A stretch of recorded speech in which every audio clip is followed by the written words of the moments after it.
మనోజ్, నువ్వు నా బిడ్డవి. లక్ష్మీ ప్రసన్న, విష్ణువర్ధన్ బాబు, మనోజ్ కుమార్. నిన్ను ఎలా పెంచానురా నేను? అందరికంటే నిన్నే గారాభంగా పెంచానురా. నీకే ఎక్కువ ఖర్చు పెట్టి చదివించాలని ప్రయత్నం చేశానురా. నువ్వు ఏది అడిగినా నేను నీకు ఇచ్చానురా. కానీ ఈ రోజున నువ్వు చేస్తున్న పని బిడ్డల గుండెల మీద తంతారంటారే, అలా తన్నేవరా. మనసు ఆవేదనతో కింగిపోతుందిరా. నేను మీ అమ్మ ఏడ్చుకుంటున్నావురా. జర్నలిజం ఉన్నది లేనిది, లేనిది ఉన్నట్టు రాస్తున్నారా. నువ్వు నన్ను కొట్టడం ఏంట్రా? నా బిడ్డ నన్ను తాకలా. ఇద్దరం ఘర్షణ పడ్డాం కొన్ని కారణాల వల్ల. ప్రతి ఫ్యామిలీలోనూ ఉంటాయిరా ఇవి. లేనివాడు ఎవరైనా ఉంటే ప్రపంచంలో ఒకరున్నారేమో, 1% ఉంటుందేమో. అటువంటి వాళ్ళ ఇంటికి వెళ్ళి కాళ్ళు గడిగి నిద్ర పూసుకోవచ్చు. భారత భాగవత రామాయణాలు చూశావు కదరా. ఏమిటిది? మీ అమ్మ ఎంత కుమిలిపోతుంది ఈ రోజున హాస్పిటల్ చేరింది. నీ వల్ల హాస్పిటల్ చేరుతాను. చూడు మనోజ్, నీకన్నీ ఇచ్చిన ఈ రోజున నువ్వు నా గుండెల మీద తనడమే కాకుండా అపకీర్తి తీసుకొచ్చావు. ఏదేదో రాశావు, ఏదేదో చెప్తున్నావు.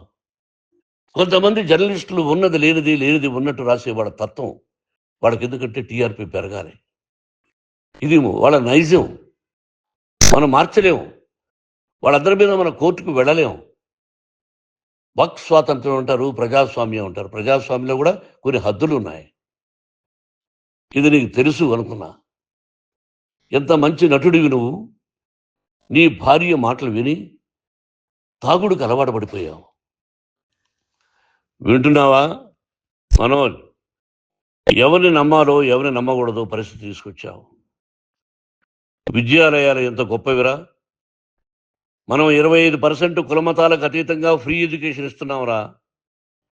క్యాస్ట్ అనేది తీసేశాను రా 92లో ప్రాస్పెక్ట్స్లో. నువ్వు చదువుకున్నావురా. అక్కడ చదువుకున్న బిడ్డలు IAS, IPS అయ్యారా. ఎంతో మంది గొప్పవాళ్ళు అయ్యారా. నువ్వు నటుడుగా ఎంతో గొప్పవాడివి. తాగుడికి అలవాడబడి నువ్వు నీ భార్య ఇంట్లో బిహేవ్ చేస్తున్న విధానం ఆ భగవంతుడు సర్వేశ్వరుడు తెలుసు. భగవంతుడు చూస్తున్నాడు రా. నేను తప్పు చేసినా, నువ్వు తప్పు చేసినా, ఎవరు తప్పు చేసినా. ఎంత అవకాశం ఇచ్చావు మాట్లాడుకునేదానికి అందరికీ. ఇన్ని సంవత్సరాల్లో మన విద్యాలయాల్లో ఒక్క తల్లి కానీ ఒక తండ్రి కానీ ఏమైనా చెప్పారా? ఆ బిడ్డలు మన బిడ్డలు రా. మీరెంతో నాకు అక్కడ ఉన్నవాడు కూడా నా కూతుర్లు, నా కుమారులు. ఎంతమందికి ఫ్రీ ఎడ్యుకేషన్ ఇస్తున్నాము. వాళ్ళ దగ్గర ఏది ఆశించలా. నువ్వు ఎందుకు ఇలా తయారైపోయావు? ఎందుకు ఇంట్లో ఉండే పని వాళ్ళందరినీ కొడుతున్నావు? పనివాడు వాడు పని చేసుకోవడానికి మన ఇంటికి వచ్చాడు రా. ఆ పనివాడిని కొట్టడం చాలా మహాపాపంరా. నేను వేరురా. నేను దండించడం వేరురా. నేను ఎవరిని ఆ చిన్న చిన్న వాళ్ళని కొట్టి ఇచ్చేసి చేయలేదురా. సినిమా ఇండస్ట్రీలో మోహన్ బాబు కొడతాడు, తిడతాడు అంటే అది షూటింగ్లో జరిగి ఉండొచ్చేమో. కానీ ఇంట్లో ఉండి 10 సంవత్సరాల నుంచి 20 సంవత్సరాల నుంచి పనివాళ్ళు ఉన్నారు. నేను ఇంట్లో లేని సమయంలో వాళ్ళందరినీ కొట్టి వాళ్ళ ఫోన్ లాక్కొని ఒకడైతే చచ్చిపోవాలి, వాడు పోలీస్ కంప్లైంట్ ఇచ్చి ఉండొచ్చు. నేను వద్దు అని వాడిని బతిమాలాడు. పోలీస్ కంప్లైంట్ కూడా ఇవ్వలా. ఇంకైనా నువ్వు నీ భార్య మారి బయట ఉండండి రా అన్నాను నేను. లేదు డాడీ, తప్పు చేయలేని ఒకసారి వచ్చావు, మళ్ళీ తప్పు చేశావు, మళ్ళీ వెళ్ళావు, మళ్ళీ ఈసారి తప్పు చేయనన్నావు. ఏమండి వీడు తప్పు చేయడం అని మీ అమ్మ చెప్పింది. ఇంట్లో పెట్టుకున్నా. మళ్ళీ నువ్వు చేస్తున్నది, ప్రతిరోజు నువ్వు తాగుతున్న విధానం నీకే తెలుసు. ఇది ప్రజలు నమ్ముతారా లేదా అనవసరం నాకు. నేను నీకు చెప్తున్నా, ఇంతటితో ఫుల్ స్టాప్ పెట్టాలి. 3 రోజుల నుంచి రకరకాలుగా రాస్తున్నప్పుడు నా మనసు ఆవేదనతో ఉంది. మళ్ళీ చెప్తున్నా, Mohan Babu university is greater than temples. Greater than temples. బిడ్డలను కాలేజీలో చేర్చుకునే ముందు చెప్తారు, అన్నయ్య ఎంత ఉంది యూనివర్సిటీ రూల్స్, ఇది మా పద్ధతి, మీకు ఇష్టమైతే చేర్చండి. గవర్నమెంట్ బిడ్డల్ని గవర్నమెంట్ ఏమిస్తుందో ఇంత పర్సంటేజీ, వాళ్ళకు కూడా మీ దగ్గర ఎందుకు డబ్బు తీసుకుంటున్నాం అంటే దానికి అర్థం పరమార్థం చెప్పాము. దొంగతనంగా తీసుకోలేదు. ప్రతి దానికి చెక్కులు ఉన్నాయి, అది అకౌంట్ ఉంది. దానిలో తప్పులు జరిగితే డిపార్ట్మెంట్ ఉంది. కాలేజీలో ఇంకేమైనా తప్పు జరిగితే గవర్నమెంట్ ఉంది. ఇవన్నీ నీకు తెలుసు. ఈ రోజున ప్రపంచంలోనే నెంబర్ 1గా చేయాలని మీ అన్న కష్టపడి ఇతర దేశాల్లో నెంబర్ 1 యూనివర్సిటీ టైఅప్ చేశాడు. ఈ రోజు నువ్వు చేసిన విధానం ఏమిటి? నువ్వే ఒకప్పుడు నాకు ఇవి ఏమొద్దు, నేను యాక్టింగ్ అన్నావు. ఈ రోజున ఏం చేస్తున్నావు? విద్యాలయాల మీద పడ్డావు. తల్లిదండ్రులు చాలా గొప్పవాళ్ళరా. కొంతమందికి డబ్బు కట్టలేకపోవచ్చు, కట్టని వాళ్ళకు కొంత సహాయం చేసాం. అంతా సహాయం చేయలేము. బ్యాంకుల్లో డబ్బు కట్టాలి, లెక్చరర్స్కి డబ్బులు ఇవ్వాలి, యూనివర్సిటీ బ్రహ్మాండంగా నడపాలంటే మంచి లెక్చరర్స్ కావాలి. ఇవన్నీ తెలిసి చేస్తున్నావురా 32, 33 సంవత్సరాల నుంచి. అది పక్కన పెడితే అందరినీ కొట్టడానికి వస్తావు. మీ అన్నం తిడతావు. ఒక వ్యక్తి వినయ్ గారని ఆయన వ్యక్తి హెల్ప్ చేయడానికి వస్తే ఆ వినయ్ ఎవరు లజ్జాగుడికి చంపేస్తాను వాడు అన్నావు. ఇవన్నీ ఎంత తప్పురా? అంటే మీ నాన్నగారికి ఎవరు సహాయం చేయడానికి వస్తే వాళ్ళందరినీ లజ్జాగుడుకులు అంటావు, చంపేస్తానంటావు. మీ అన్నను చంపేస్తానన్నావు. చంపరా చూద్దాం మీ అన్న. నేనే అన్నా. తాకరా నీ ధైర్యం ఉంటే అన్నా. ఎంతమందిని చంపాలనుకుంటున్నావు? ఎంతమందిని చేయాలనుకుంటున్నావు? నువ్వు ఏం సాధించాలనుకుంటున్నావు? ఆలోచించుకో. ఈ ఇంట్లోకి అడుగు పెట్టడానికి నీకు అధికారం లేదు. ఇది నా కష్టార్జితం. మా నాన్నగారు 10 రూపాయలు 10 పైసలు కూడా ఇవ్వలేదురా. మంచి జన్మనిచ్చాడు మా నాన్నగారు. మద్రాసుకు వెళ్ళి వీధుల్లో అడుగు తిన్నాను రా. ఒక పూట కూడా భోజనం లేకుండా అడుగు తిన్నాను రా. న్యాయంగా మోహన్ బాబు తిడతాడు కొడతాడంటారు కానీ మోసగడనం లేదురా. నీట్ పార్లమెంటేరియన్గా బయట వచ్చాను రా. నువ్వు నా పరువు ప్రఖ్యాతులు మంట కలిపావు. ఏమిటి నేను చేసిన అన్యాయం? నీకు జన్మనిచ్చాను, అదా నేను చేసిన పాపం. అందుకే ఇది నా ఇల్లు అన్నావు. నువ్వు నీ ఇల్లు కాదు. నీ కష్టార్జితంతో నువ్వు సంపాదించుకున్న ఇల్లు నీది. ఇది నా డబ్బు, నా కష్టార్జితం. నా కష్టార్జితంలో నేను పిలిస్తేనే మీరు ఇంట్లోకి రావాలి. అటువంటిది పోగొట్టుకున్నావు నువ్వు. ఆస్తులు అంటావా? ముగ్గురికి సమానంగా రాయాలా లేదా అది నా ఇష్టం.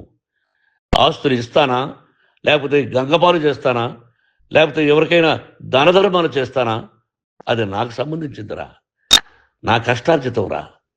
మీరు చేస్తున్న విధానం గుణగణాలు కావాలరా. మందు తాగచ్చురా.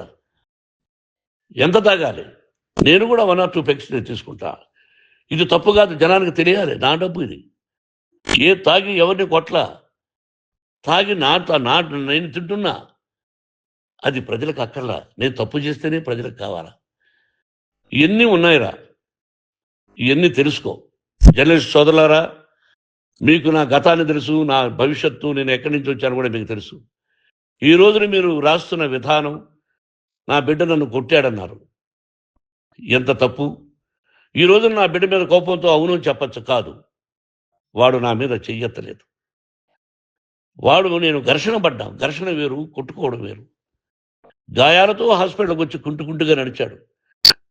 మళ్ళీ ఏమని పోలీస్ స్టేషన్కి వెళ్ళి చెప్పాడు.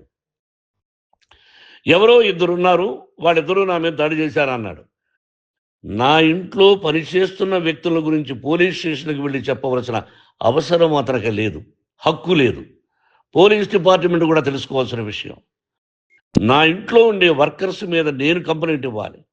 నువ్వు పర్మిషన్ లేకుండా నా ఇంట్లోకి నువ్వు చొరబడి ఇల్లు నాదంటూ ఇంట్లో పనిచేస్తున్న వర్కర్స్ మీద కంప్లైంట్ ఇచ్చావు. అది ఎంతవరకు పోలీసు న్యాయమో రూల్సో చూద్దాం.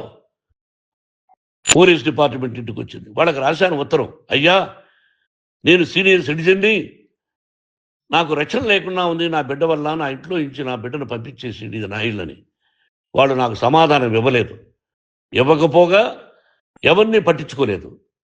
ఇప్పుడు పోలీసు వాళ్ళు వచ్చి ఏమండి రూల్స్ ప్రకారం నా బిడ్డ ఇంట్లోకి రాకూడదంటే మాకు హయ్యర్ అథారిటీ వాళ్ళు ఫోన్ చేశారు, మీరు ఎవరిని స్టాప్ చేయొద్దండి, బయట నుంచి ఎవరైనా వస్తే వాళ్ళని స్టాప్ చేయండి అన్నారు. 2 రోజుల నుంచి 10 మంది 20 మంది వస్తున్నారు. వాళ్ళు అలా చూస్తూ నిలబడ్డారు. వాళ్ళు ఫోటోలు తీసుకున్నారు, వాళ్ళ మీద మళ్ళీ వదిలేస్తున్నారు. ఎవరిని నిందించాలి? But I give respect to the police department. వాళ్ళకి ఏ అధికారి ఫోన్ చేశాడో, ఆ అధికారికి ఏ పొలిటీషియన్ చేశాడో అది వాళ్ళకే వదిలేస్తున్నా. కాబట్టి వాళ్ళు పోలీస్ కంప్లైంట్ ఇచ్చినా కూడా మేము సంబంధం లేదని అంటున్నారు కాబట్టి నేను నా బిడ్డను నిన్ను నాపు చేస్తున్నా. నువ్వు ఇంట్లోకి వచ్చే అధికారం నీకు లేదు.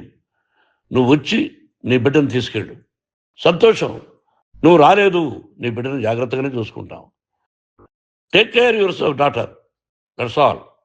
మీ అమ్మ హాస్పిటల్లో అడ్మిట్ అయింది. రేపో ఎల్లుండో మీ అమ్మను పిలిపించి బాగైన తర్వాత ఇదిగో నువ్వు నీ కొడుకు బిడ్డను తీసుకెళ్ళి వాడికి అప్పచెప్పని చెప్తాను పోలీసు వాళ్ళ ఆధ్వర్యంలో. ఇది 100% జర్నలిస్టు సోదరులారా, పులి స్టాప్ పెట్టండి. మీకు కుటుంబాలు ఉన్నాయి, మీ యజమానులకు కుటుంబాలు ఉన్నాయి. మీ కుటుంబాల విషయాలు, మీ యజమానుల కుటుంబాల విషయాలు మేము ఎవరు జోక్యం కలిగి చేసుకోరా. మేము నటీనటులం. మాది తప్పుంటే నటుడుగా నన్ను ఫెయిల్యూర్ అని రాయండి, నా నటన బాగలేకపోతే రాయండి. బట్ ఇంటి లోపల సందులో నుంచి చూస్తూ తప్పు చేస్తున్నామని ఉన్నది లేనిది ఉన్నట్టు రాయకండి. మీకు నా హృదయపూర్వక నమస్కారాలు. ఇన్ని రోజులు హృదయపూర్వకంగా ఎంకరేజ్మెంట్ చేశారు. ఆ ఎంకరేజ్మెంట్కు నమస్కారం చేసుకుంటూ I love you all. I love you police department. మీరు న్యాయంగా ధర్మంగా నడుచుకోండి, ఎవరికి తొత్తుల్లాగా ఉండొద్దండి అని మనవి చేసుకుంటూ నేను సెలవు తీసుకుంటాను. Thank you very much for all the journalist. ఇక్కడ పులి స్టాప్ పెట్టండి. Thank you very much.